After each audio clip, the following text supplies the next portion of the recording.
Est-ce vrai, Padre? Est-ce vrai qu'en appelant Marie Mère de Dieu, nous en faisons une déesse? Donc, nous tombons en quelque sorte dans une idolâtrie.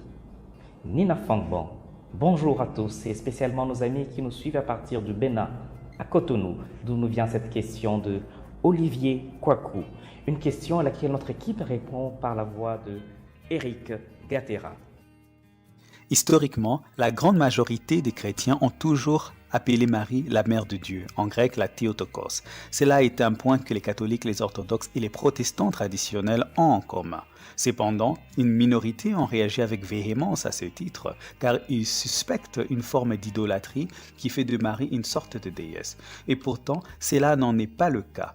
Par Mère de Dieu, l'Église simplement reconnaît qu'elle est la Mère de Dieu le Fils lorsqu'il s'est fait chair, donc pendant l'incarnation.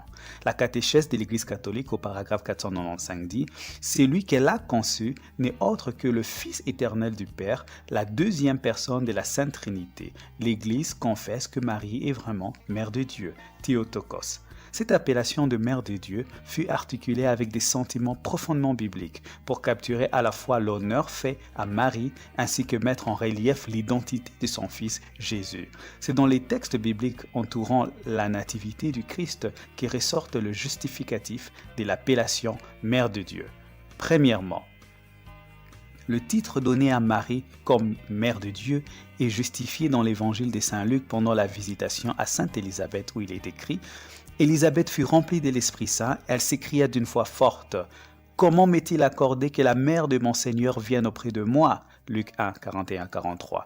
En disant « Mère du Seigneur », les textes bibliques nous informent sans équivoque que Marie est la Mère de Dieu, car qui d'autre serait Seigneur pour une personne remplie de l'Esprit Saint comme Sainte Élisabeth? Car dans le Nouveau Testament, nous dit Saint Paul, « Pour nous, il n'y a qu'un seul Seigneur, Jésus-Christ, par qui sont toutes choses. » 1 Corinthiens 8, verset 6. Nous savons que, pour Saint Paul, bien que le Seigneur est distingué de Dieu le Père, le Seigneur Jésus est divin, comme il est dit dans l'épître aux Philippiens, afin qu'au nom de Jésus, tout genou fléchisse, toute langue confesse que Jésus-Christ est Seigneur. Philippiens 2, 10 à 11. Ces paroles attribuées à la Seigneurie du Christ aux Philippiens sont des citations des livres d'Ésaïe faisant expressement référence à Dieu. Et je cite « Car je suis Dieu, il n'y en a point d'autre. Tout genou fléchira devant moi, toute langue jurera par moi. » Ésaïe 45, 22 à 23. Nous voyons ainsi que dans la théologie du Nouveau Testament, le Seigneur Jésus est le Dieu de l'Ancien Testament. Donc quand Élisabeth, remplie de l'Esprit, appelle Marie la Mère du Seigneur, cela est un synonyme de la Mère de Dieu, car le Seigneur est Dieu.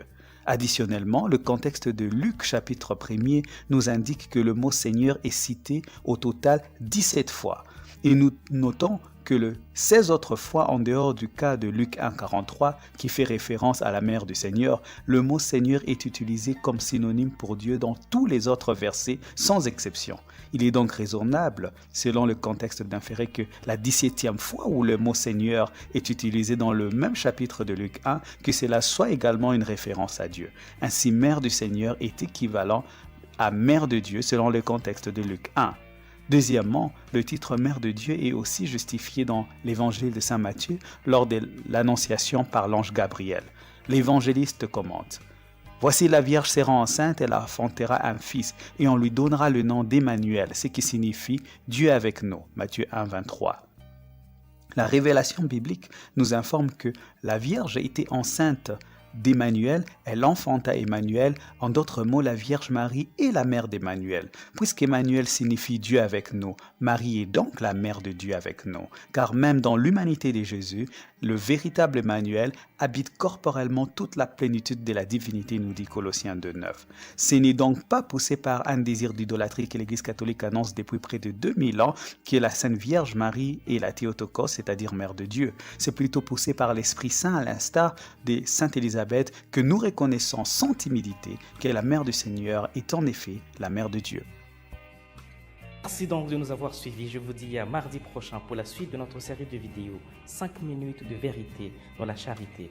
Et nous irons à Lubumbashi où nous répondrons à la question de Soraya Nyembo qui nous demande « Est-ce vrai, Padre? Est-ce vrai que adoration et vénération signifient en fait la même chose et que l'Église utilise ces termes pour embrouiller simplement les gens ?» Merci et à la prochaine.